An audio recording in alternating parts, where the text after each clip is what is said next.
Hello students, स्वागत है आप सभी का एमसीक्यू लेक्चर सीरीज़ में। आज की इस क्लास में हम डिस्कस करने वाले हैं MCQs on new public administration and new public management. तो बने रहिए वीडियो के अंत तक।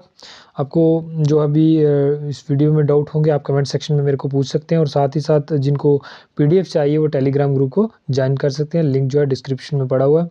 और जिन्होंने अभी तक बाकी जो वीडियो एमसीक्यू लेक्चर सीरीज़ की वीडियोस है वॉच नहीं किए, चैनल की प्लेलिस्ट में पड़ी हुई है, जहाँ पे हमने इंडियन पॉलिटिकल थिंकर्स और वेस्टर्न पॉलिटिकल थिंकर्स को डिटेल वाइज जो है डिस्कस किया है। तो आप उन वीडियोस को भी वॉच कर सकते हैं। तो चलिए वीडियो को स्टार्ट करते हैं फर्स्ट एमसीक्यू के साथ।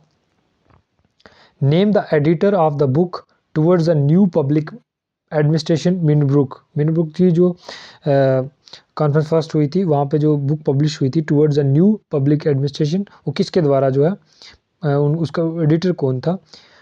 फर्स्ट जो है James Charlesworth, second Frank Marini, third WF Willoughby, fourth Frank J Goodnow. तो राइट आंसर क्या है? Right answer is option number second जो है वो सही है। फ्रैंक मैरिनी जो है वो एडिटर थे कौन, किसके? Towards the new public administration book, जो कब पब्लिश हुई थी? इन 1971 में, जहाँ पे डिफरेंट जो है एकेडमिशियन के जो पेपर्स हैं उनको कंपाइल किया गया था। यहाँ पे यंग इंटेलेक्चुअल्स ने जो पार्टिसिपेट किया था। When did Minnowbrook conference first was held? Minnowbrook first conference जो कब हेल्ड हुई थी? Option A 1958, option B 1968, option C 1978, option D 1988। तो राइट आंसर क्या होगा? मिनब्रुक फर्स्ट कॉन्फ्रेंस जो है वो 1968 में हेल्ड हुई। Option number B is the right answer. कहाँ पे हुई थी? सिरकस यूनिवर्सिटी जो है यूएसए में है। वहाँ पे यंग इंटेलेक्चुअल्स जो वो different branches of social sciences के उन्होंने पार्टिसिपेट किया। और इसका जो मेन फोकस था वो रिस्पॉन्सिबल एंड इफेक्टिव एडमिनिस्ट्रेशन को establish, responsible government and effective administration को एस्टेब्लिश करना, जो कि जहाँ पे सिटीजन्स की ज़्यादा से ज़्यादा पार्टिसिपेशन करवाना एडमिनिस्ट्रेशन में। Next question, which are the themes of new public management? New public management पे इनमें से कौन से थीम है? A adaptation of private sector practices, B improved reporting and monitoring mechanism, C performance targets, D adaptation of public sector practices. आप video को pause करके फिर आप आंसर दे सकते हैं और फिर नेक्स्ट प्रोसीड कर सकते हैं। तो चूज द करेक्ट ऑप्शन, आपने इनमें से सही चुनना है। फर्स्ट जो है A and B, second A B and C, third B and C, fourth C and D. तो राइट आंसर क्या होगा? इनमें से क्या थीम है न्यू पब्लिक मैनेजमेंट का? हाँ बिल्कुल, adaptation of private sector practice, बिल्कुल। Improved reporting and monitoring mechanism को इंप्रूव करना, हाँ। Performance targets, adaptation public, no ये नहीं है, पब्लिक सेक्टर को नहीं, प्राइवेट सेक्टर की बात करते हैं वो अडाप्टेट करने के लिए। तो इस हिसाब से राइट आंसर क्या होगा? A B and C. The right second जो हो सही है, ए बी एंड सी। ठीक है, न्यू पब्लिक मैनेजमेंट जो है वो कब हुई? मिनब्रुक सेकंड कॉन्फ्रेंस में जो 1988 में हुई थी। यहाँ पे जो क्या इसके फीचर क्या है? रीओरिएंटिंग गवर्नमेंट रोल, गवर्नमेंट के रोल को जो है रीओरिएंटेड करना, मतलब उसको रीइन्वेंट करना। प्रोवाइडिंग गुड्स एंड सर्विसेज में क्लाइंट ओरिएंटेड एडमिनिस्ट्रेशन को एस्टेब्लिश करना। Performance improvement in public sector की परफॉर्मेंस को इंप्रूवमेंट करना। Accountability of public administration, result oriented administration. तो ये सभी जो है थीम थे किसके, सॉरी साइलेंट फीचर्स थे किसके? न्यू पब्लिक मैनेजमेंट के। Next question, under whose chairmanship Minnowbrook conference first was held? Minnowbrook first जो कॉन्फ्रेंस थी वो किसके चेयरमैनशिप के अंडर हुई थी? A Dwight Waldo, B Herbert Simon, C George Frederickson, D UL Goswami. तो राइट आंसर क्या होगा? Right answer is option number A, Dwight Waldo जो थे वो इसके चेयरमैन थे। ये कब हुई थी? 1968 में हुई थी। और जहाँ पे इसका जो है फोकस था पॉलिटिकल वैल्यूज़ को इन्फ्यूज़ करना, जैसे social justice, change, equity and commitment में को लाना। The development of new public administration can also be link to the crisis of identity. जो stage of growth of public administration है वहाँ उसको उसके साथ लिंक कर सकते हैं, क्योंकि जो उस समय जो यूएसए में जो है बहुत सारे क्राइसिस आए हुए थे, जैसे वियतनाम वॉर चल रहा था, सोशल मूवमेंट्स चल रही थी। तो इस हिसाब से वहाँ पे जो एडमिनिस्ट्रेशन जो इफेक्टिवली काम नहीं कर रहा था, उसी को इम्प्रूवमेंट करने के लिए न्यू पब्लिक एडमिनिस्ट्रेशन का कंसेप्ट लाया गया, जहाँ पे क्लाइंट ओरिएंटेड और सिटीजन ओरिएंटेड एडमिनिस्ट्रेशन की बात की जाने लगी। New public management promoted which of the following? New public management जो है इनमें से उसने क्या प्रमोट किया? ए एफिशिएंसी, बी इकॉनमी, सी इफेक्टिवनेस या D all of the above. तो राइट आंसर क्या होगा? Right answer is option number D, क्योंकि न्यू पब्लिक मैनेजमेंट जो है वो 3E की बात करता है, जिसमें एफिशिएंसी, इफेक्टिवनेस और इकॉनमी की बात करता है।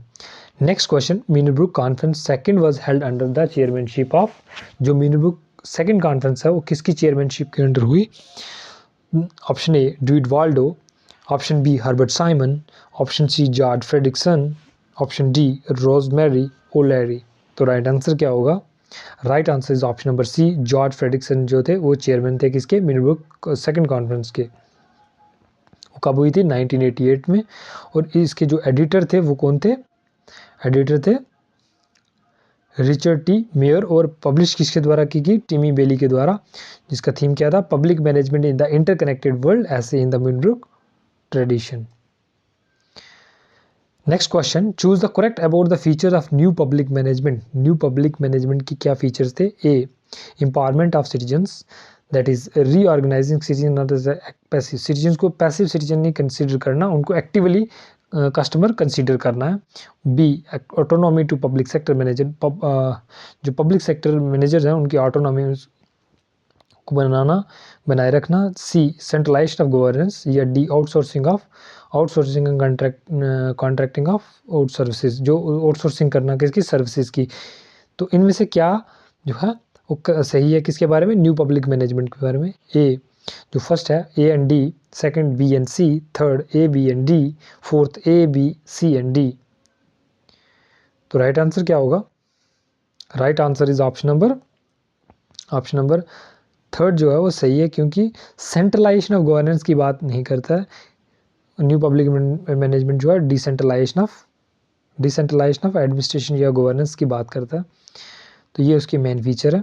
कौन कौन से? ऑर्गेनाइज रिवैम्पिंग, जो स्ट्रक्चर्स हैं उसको सिंप्लीफाइंग करना, हायरार्की को फ्लैटर करना, फिर उसके बाद सिटीजन्स को एम्पावर करना, ऑटोनॉमी किसकी? पब्लिक सेक्टर मैनेजमेंट की बनाए रखना, और परफॉर्मेंस को इंक्रीज करना, टेक्निक्स, इंडिकेटर, कॉस्ट कटिंग करना in public sector, using user पे डिलीवरी सिस्टम को एस्टेब्लिश करना, outsourcing and contracting out of services करना, डिसेंट्रलाइजेशन ऑफ गवर्नेंस की बात करता है।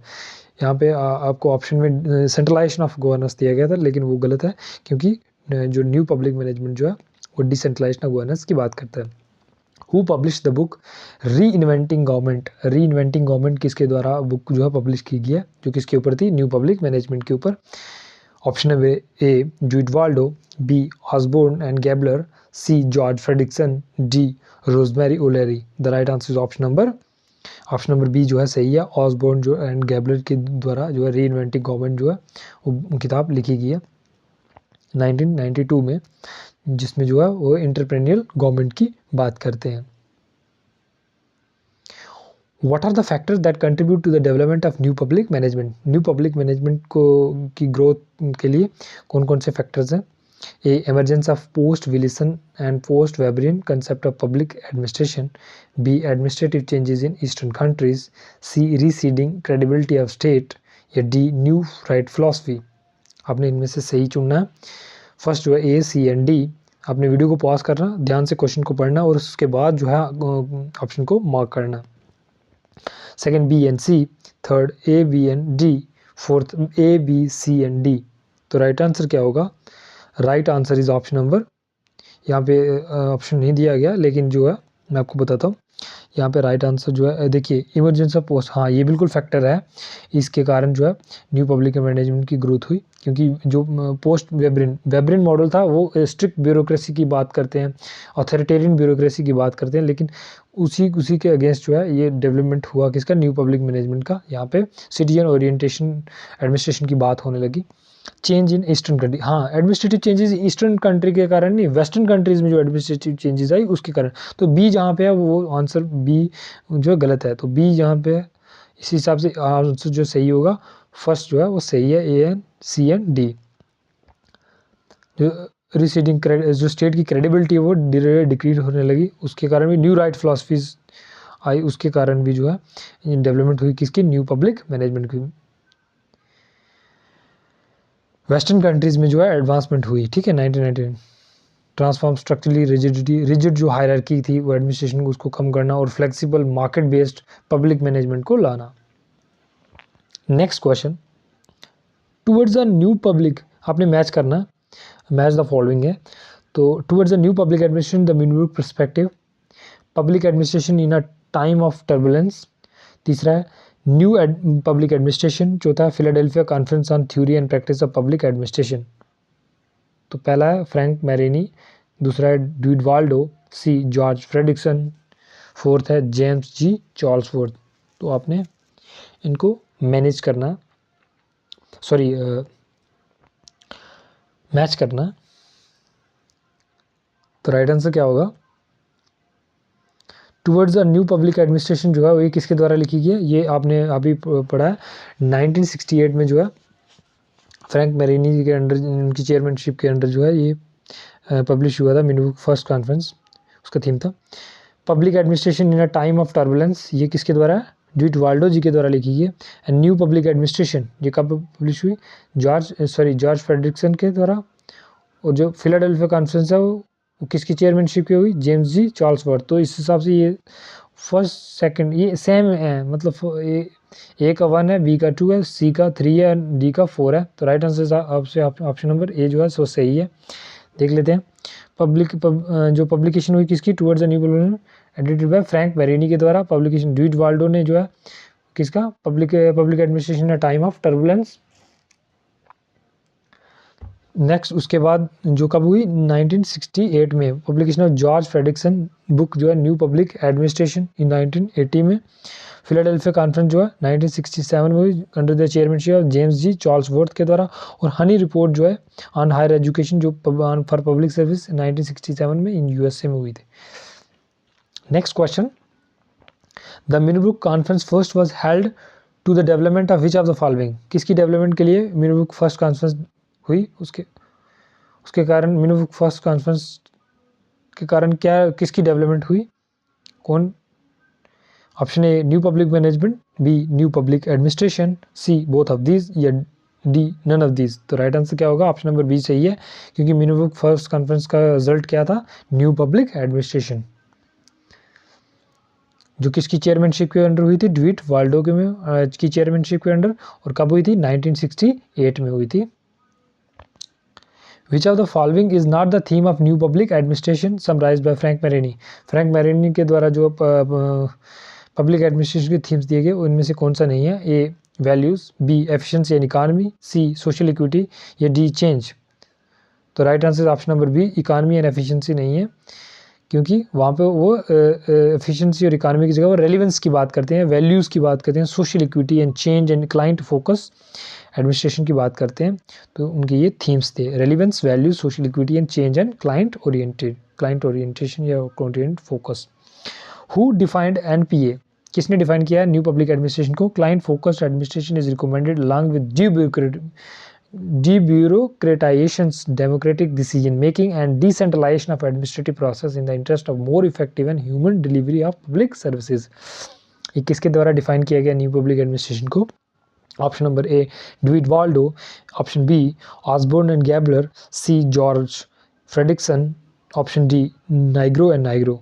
तो राइट आंसर क्या होगा? Right answer option number D जो सही है। नाइग्रो डिफाइन करते हैं कि जो न्यू पब्लिक एडमिनिस्ट्रेशन है वो क्लाइंट ओरिएंटेड होना चाहिए, जहाँ पे डी ब्यूरोक्रेटाइजेशन होनी चाहिए, और जो डिसीजन मेकिंग प्रोसेस है वो डेमोक्रेटिक होनी चाहिए।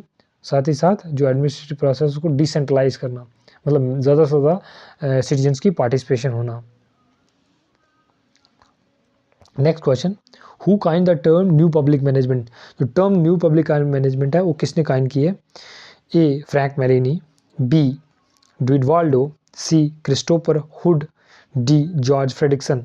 तो राइट आंसर क्या होगा? Right answer option number C Christopher Hood ने जो है वो न्यू पब्लिक मैनेजमेंट टर्म जो है वो काइंड की है। उनके द्वारा जो लिखा गया आर्टिकल है आ पब्लिक, उन्होंने फर्स्ट टाइम उसमें यूज़ की थी public management for all season, publish in 1991 में। Who was the chief protagonist of public choice approach, जो पब्लिक चॉइस अप्रोच है उसके चीफ एक्सपोनेंट कौन थे? A Vincent Ostrom, B C I Barnard, C David Osborne, D Ted Gaebler. The right answer is option number A Vincent Ostrom जो है वो public choice approach के जो है क्या थे? चीफ एक्सपोनेंट थे। न्यू पब्लिक एडमिनिस्ट्रेशन के दो पिलर थे, पब्लिक चॉइस अप्रोच,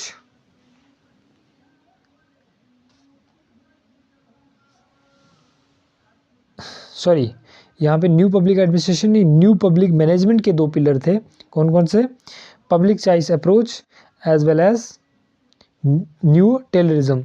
तो पब्लिक चॉइस अप्रोच जो है वो विंसन ऑस्ट्रोम के द्वारा दी गई है, जहाँ पे ब्यूरोक्रेटिक एडमिनिस्ट्रेशन को रिप्लेस करना है किसके साथ, डेमोक्रेटिक एडमिनिस्ट्रेशन के साथ। और जो न्यू टेररिज्म है वो किसकी बात करता है, adoption of private sector management practices, जो प्राइवेट सेक्टर मैनेजमेंट की जो प्रैक्टिस है उनको अडॉप्ट करना इन पब्लिक एडमिनिस्ट्रेशन में।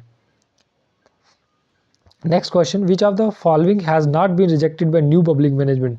न्यू पब्लिक मैनेजमेंट के द्वारा क्या रिजेक्ट नहीं किया गया इनमें से, A politic administration dichotomy, B decentralisation, C hierarchy ridden organisation, D rationality in decision making. तो राइट आंसर क्या होगा, हाँ उन्होंने रिजेक्ट किया पॉलिटिक एडमिनिस्ट्रेशन डाइकोटॉमी को, बिल्कुल हायरार्की को उन्होंने रिजेक्ट किया, रैशनलिटी इन डिसीजन मेकिंग को उन्होंने रिजेक्ट किया, और जो उन्होंने जो है सेंट्रलाइजेशन को रिजेक्ट किया है, ना कि डिसेंट्रलाइजेशन को रिजेक्ट किया है। इस हिसाब से राइट आंसर क्या होगा, ऑप्शन नंबर बी जो है वो राइट आंसर है। न्यू पब्लिक एडमिनिस्ट्रेशन ने जो है मैनेजमेंट ने जो है क्या रिजेक्ट किया, ओवर सेंट्रलाइजेशन ऑफ पावर को रिजेक्ट किया, impersonal nature of administration, rigidity in administrative process, inward looking orientation and supremacy of rules in administration, इन सभी को जो है रिजेक्ट किया।